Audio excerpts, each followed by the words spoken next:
August 1590, the North Carolina coast. Governor John White stands on a shoreline he hasn't seen in 3 agonizing years. Behind him, 2 English ships rest at anchor, rolling gently in the dark Atlantic swell. Before him, a wall of forest, dark, dense, and completely silent. He has returned to Roanoke Island, expecting to hear the sounds of life, the rhythmic strike of hammers on wood, the shouts of men working the fields, the laughter of children playing in the humid summer air, the sounds of a colony he was forced to leave behind when he sailed back to England for emergency supplies. Instead, he hears nothing. The silence is heavy, unnatural. It is the kind of silence that presses against your chest, the kind that tells you something is terribly wrong before your eyes can even confirm it. White and a small group of heavily armed men move inland.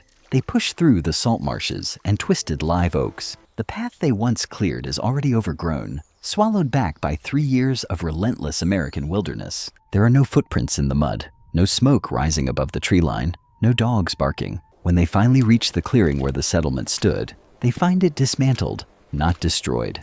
Dismantled. The sturdy wooden houses they had built with blistered hands are simply gone, not burned to the ground, not collapsed from rot, gone. As if the colonists methodically deconstructed their own homes, packed up the timber, and carried it away into the unknown. Around the perimeter, a massive wooden palisade has been erected, a tall defensive wall made of sharpened tree trunks. It is a fortress built by people who were terrified of what was in the woods. But the fortress is empty. There are no bodies, no bones bleaching in the sun, no dried blood on the soil, no weapons dropped in a panicked retreat, no fresh graves. Just emptiness, and the wind howling through the empty palisade. John White walks through the ghost of the settlement, calling out names into the void. His daughter, Eleanor. His son-in-law, Ananias. His granddaughter, Virginia Dare, the first English child born in the New World. She would be a 3-year-old toddler now. Walking, talking. No one answers. And then he sees it, carved into a massive wooden post at the entrance to the fort. The cuts are deliberate, deep and clean, stripped of bark. CROATOAN, 1 word, 8 letters.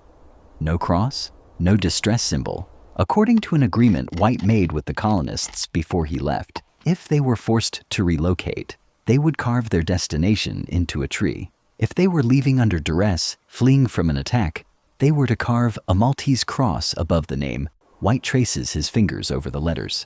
There is no cross, only the word. To understand the absolute terror of this moment, to understand how 115 human beings could simply evaporate from the face of the earth, we have to go back to when there was still hope. Let's rewind 3 years to 1587. 115 people leave the docks of Plymouth, England, aboard a small fleet of 3 ships. Look at them closely. These are not soldiers. These are not conquistadors looking for cities of gold. These are families, farmers, carpenters, weavers, pregnant women, children as young as 2 years old holding their mother's skirts. They are carrying seeds, farming tools, and Bibles. They have been promised a utopia. Sir Walter Raleigh, the mastermind behind the expedition, painted the New World as an Eden, a place where an ordinary man could own his own soil, free from the crushing poverty, disease, and rigid class system of Elizabethan England. They call this vast, uncharted continent Virginia, named after their virgin queen, Elizabeth I. The journey across the Atlantic is a 2-month nightmare, cramped below decks in the suffocating heat, enduring violent storms, scurvy, and the constant smell of unwashed bodies and fear. But they endure it. They survive because they believe in the destination. But their nightmare begins before they even step foot on land.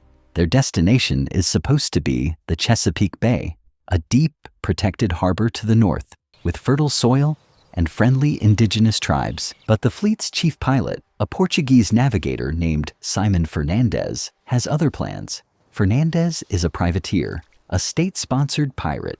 He wants to drop the colonists off as quickly as possible so he can return to the Caribbean to hunt rich Spanish galleons. In July 1587, Fernandez stops at Roanoke Island, a treacherous, shallow, sandy island off the coast of North Carolina. He orders the colonists off the ships. He refuses to take them further. He dumps 115 men, women, and children on the wrong island in the middle of a sweltering summer and sails away. They are stranded. And Roanoke is not an empty paradise. It is a poisoned well. When the colonists walk into the forest to find the site of a previous failed military outpost left by the English 2 years earlier, they find a grim omen. The old fort is in ruins. Melon vines grow wild through the roofs.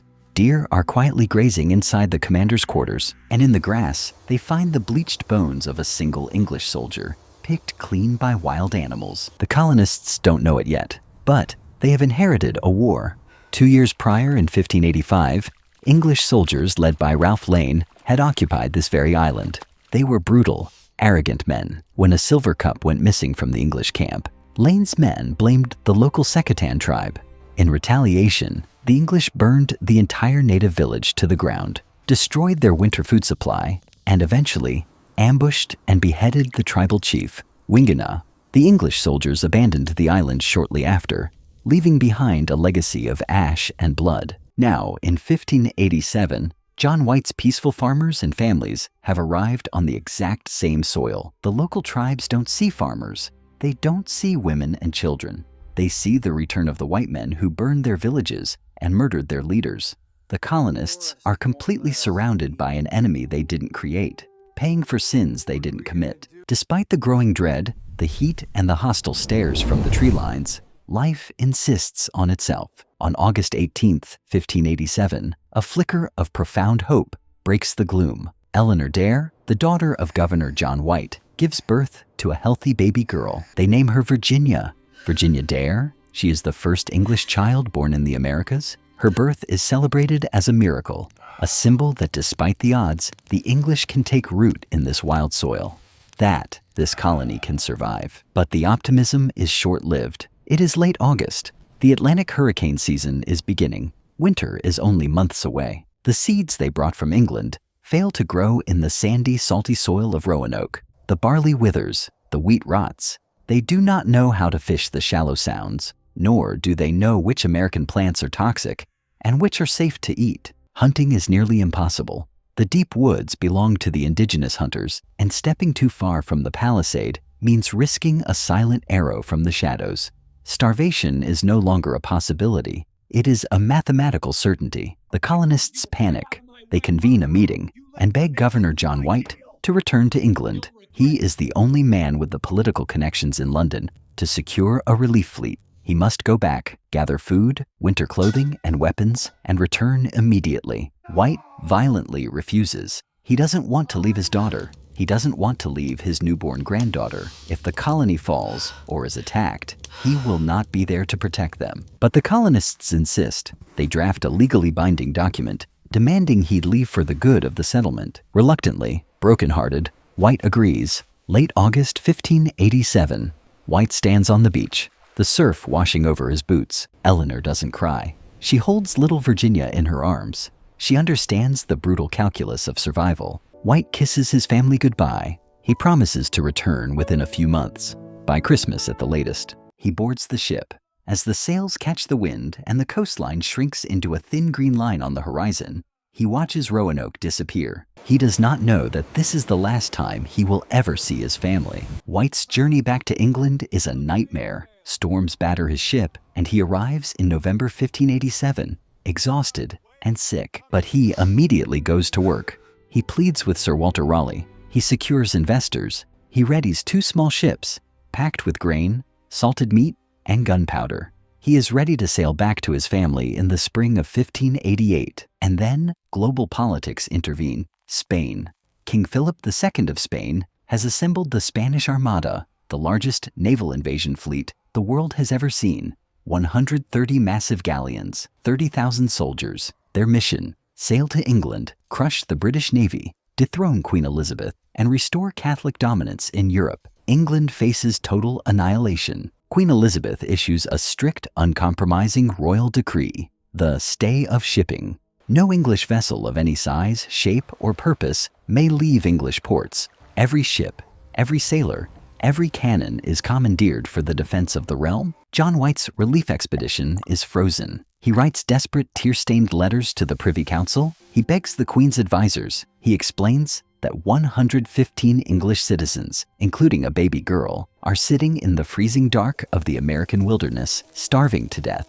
He pleads for just one small ship. The Crown refuses. The survival of England is more important than 100 farmers in Virginia. The war ignites. The English Channel burns. The Spanish Armada is eventually defeated, but the geopolitical chaos doesn't end. Spanish privateers continue to patrol the Atlantic, making the crossing a suicide mission. In London, John White is a prisoner of circumstance. He paces the docks. He looks out at the gray Atlantic Ocean. At night, the psychological torture consumes him. What is happening to Eleanor? Are they freezing? Have they eaten the last of their rations? Are the native tribes attacking the wooden walls? Is little Virginia learning to walk, or is she already buried under the cold American dirt? Days bleed into weeks. Weeks rot into months. Months agonizingly stretch into years. 1 year, 2 years, 3 years. For 3 winters, the Roanoke colonists look out at the horizon, waiting for a sail that never comes. They wait. They starve. They realize they have been abandoned by their country. It is not until August of 1590 that John White finally manages to cross the ocean and return to that silent beach, which brings us back to the wooden post and the word CROATOAN. White's men search the surrounding woods. They find something else. In a trench near the fort, they discover 5 heavy iron chests that had been buried for safekeeping. They are White's own chests, the ones he left behind 3 years ago. They have been dug up, the locks smashed. His armor is rusted solid. His maps, his beautiful watercolor paintings, his books, torn to shreds, ruined by the rain, completely destroyed. It is a profound violation, a message. But who left it? The colonists before they left? Or indigenous raiders after the fort was abandoned? White clings to the word CROATOAN. Hatteras Island, then known as Croatoan Island, is 50 miles south. It is the home of Chief Manteo, the only native leader who remained an ally to the English. It makes perfect sense. The colonists, starving and desperate, dismantled their homes and moved south to live with their only friends. White begs the ship captains to weigh anchor and sail south immediately. He is so close. 50 miles, a day's sail. His family could be waiting on the beach. But the ocean has other plans. A massive Atlantic hurricane begins to form. The sky turns black. The wind screams through the rigging. The ships are battered against the shallow shoals. They lose multiple anchors in the violent surf. The captains realize that if they stay, the ships will be torn apart and everyone will die. They refuse White's pleas. They turn the ships around. They sail for England. John White stands on the deck, watching the American coast fade away in the violent storm. The distance between him and his family becoming permanent. He will never return. He will die 3 years later on a wealthy estate in Ireland, a broken man, never knowing what happened in that forest. For over 400 years, the fate of the lost colony has haunted the American imagination. What really happened? Did they assimilate? This is the most likely theory. Facing starvation, the colonists abandoned their English identity, walked into the forest, and joined the Croatoan tribe. Survival over pride. Decades later, when the English returned to establish Jamestown, native legends spoke of a tribe with light skin, blonde hair, and gray eyes who lived in houses made of stone and read from books. But no physical proof was ever found. Did the Spanish find them? Spanish galleons regularly patrolled the coast. Did a Spanish raiding party discover the vulnerable English settlement, slaughter the men, and take the women and children captive to the Caribbean? Or did they try to walk home? Did they build makeshift rafts from their dismantled houses and attempt the impossible journey across the Atlantic, only to be swallowed by the dark ocean without a trace? We don't know. We will never know. There are no mass graves, no battlefields, no diaries hidden in the dirt, just 115 souls who stepped off the edge of the map. The Lost Colony of Roanoke is America's oldest unsolved mystery. It is the first ghost story whispered on this land. A group of people who came seeking a utopia, only to realize that the new world didn't want them. Virginia Dare, the first child of a new era, was swallowed by the ancient woods. Today, the forest of Roanoke is still there. The oak trees are older. The salt marsh is the same.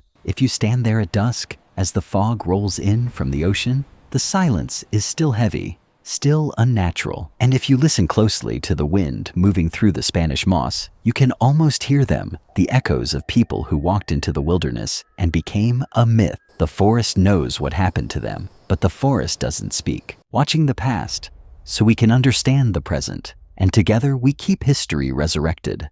I'll see you in the next era.